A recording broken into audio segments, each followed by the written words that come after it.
देखिए, जहां तक नगर निगम के चुनाव जो है वो हो रहे हैं, उनके लिए मुद्दों की कमी नहीं है, क्योंकि पार्टी के सिंबल पर चुनाव हो रहा है।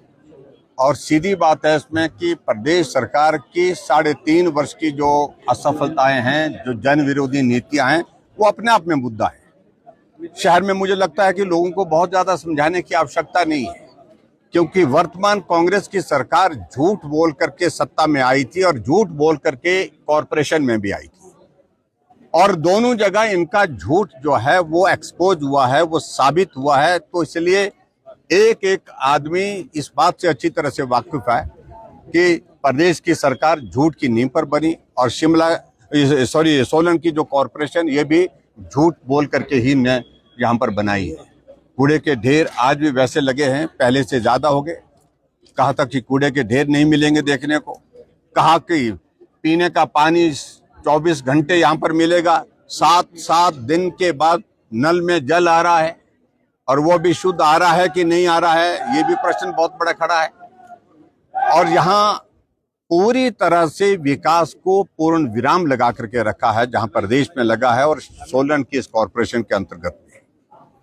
कॉरपोरेशन कांग्रेस की होने के बावजूद उनका दायित्व तो बनता था कि यहाँ के जो प्रमुख मुद्दे हैं, जिन मुद्दों को लेकर के उनको प्रदेश सरकार के माध्यम से समाधान उनका करना चाहिए था, वो करने में पूरी तरह से असफल हुए हैं।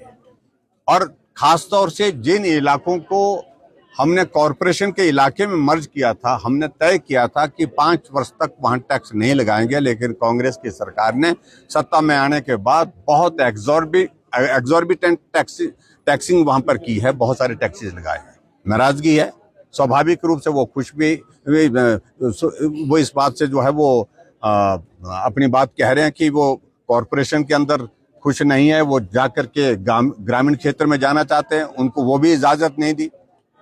और उसके साथ साथ में यहाँ जो डेवलपमेंट के प्रोजेक्ट जो चले थे, जिसमें जिनके लिए बजट प्रोविजंस किए थे, वो बजट प्रोविजन होने के बावजूद भी वो काम सारे के सारे रोके हुए हैं। ऐसे में डेवलपमेंट का मुद्दा तो है ही है, लेकिन सोलन की कॉरपोरेशन जिस सोच के साथ हमने बनाई थी कि शहर बड़ा हो गया, हिमाचल प्रदेश का सबसे फास्ट ग्रोइंग जो है पॉपुलेशन के हिसाब से और दूसरी जो इंफ्रास्ट्रक्चर के हिसाब से अगर कोई शहर है तो वो हमारा सोलन है, जहां पूरे प्रदेश के लोग नहीं, पूरे देश के लोग अब बसते हैं।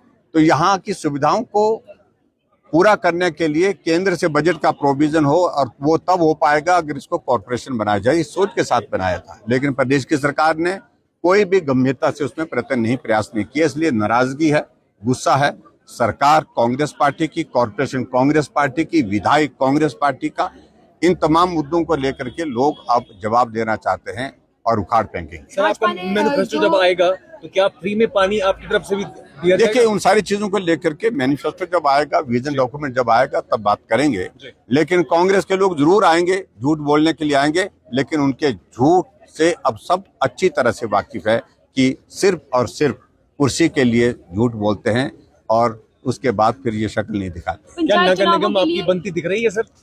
देखिए, मैं तो इस बात को कह रहा हूँ कि निश्चित रूप से बने। प्रचंड जीत का कितना असर आपको लगता है? असर है, आप देखिए चेहरे पर रौनक है, हमारे पार्टी के सब साथियों के, लोगों के मन में भी जो है वो एक रौनक का माहौल है, क्योंकि बंगाल में भारतीय जनता पार्टी की जीत के बारे में बहुत प्रश्न थे।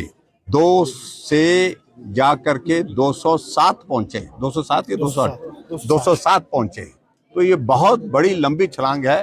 तो निश्चित रूप से लोगों में इसका उत्साह है। और सोलन के जिला में कि जयराम जी जो है वो जनता को गुमराह कर रहे हैं, मुर्गा और समोसे से बाहर ही नहीं निकल रहे हैं। नहीं, देखिए ऐसा है कि यहाँ लोगों के कत्ल हो रहे हैं, उस पर जांच होने के लिए वक्त लग रहा है, लेकिन समोसे पर जांच, मुर्गे पर जांच तुरंत की जाती है। फजीहत सरकार अपने फैसलों के कारण कर रही है। और मैं इतना जरूर कहना चाहता हूँ, जनहित की सारी एक एक योजना को बंद करने के लिए प्रयत्न किया है। हिम केयर, जिससे प्रदेश के लाखों लोगों की जिंदगी बची है, उसको बदनाम करने के लिए इसमें गलत हुआ है, ये हुआ है, वो हुआ है, साबित नहीं कर पा रहे हैं। अधिकारियों ने हाथ खड़े कर दिए हैं कि कुछ भी गलत नहीं पाया जा रहा है इसमें। लेकिन क्या मुख्यमंत्री कहता है कि कुछ भी करो, कुछ भी करो, उसमें कुछ ना कुछ गलत निकालो, जबरदस्ती निकालो, और वो निकालने का प्रयत्न किया जा रहा है। इसलिए किया जा रहा है, इस योजना को वो बंद करना चाह रहे हैं। सर, कई वार्डों में अंतर्कलह है, कैसे को चलेंगे? देखिए, इस सारी चीज के लिए हमारे पार्टी के सब नेतृत्व लगा हुआ है, निश्चित रूप से इसमें समाधान निकलेगा। निष्पक्षता के लिए जो है शिकायत पत्र दिया है, क्या कारण है? क्या लगता है प्रशासन पर विश्वास ही नहीं रहा है? देखिए, ऐसा है कि सरकार बहुत ज्यादा दबाव डाल रही है, प्रभाव डाल रही है, और मैं आप सबके माध्यम से उन अधिकारियों को कहना चाहता हूं, सरकार के पास वक्त बहुत कम है, और वक्त कम है तो वक्त भाजपा का आ रहा है। आप निष्पक्ष होकर के काम करें, मजबूती के साथ काम करें, गलत को गलत बोलें, ठीक को ठीक बोलें। हम इतनी उनसे उम्मीद करते हैं कि वो ठीक करेंगे, लेकिन अगर कोई गलत करेगा तो निश्चित रूप से फिर उन लोगों को भी पहचाना जाएगा, चिन्हित किया जाएगा, उनके बारे में भी 1 साल के बाद सोचेंगे फिर।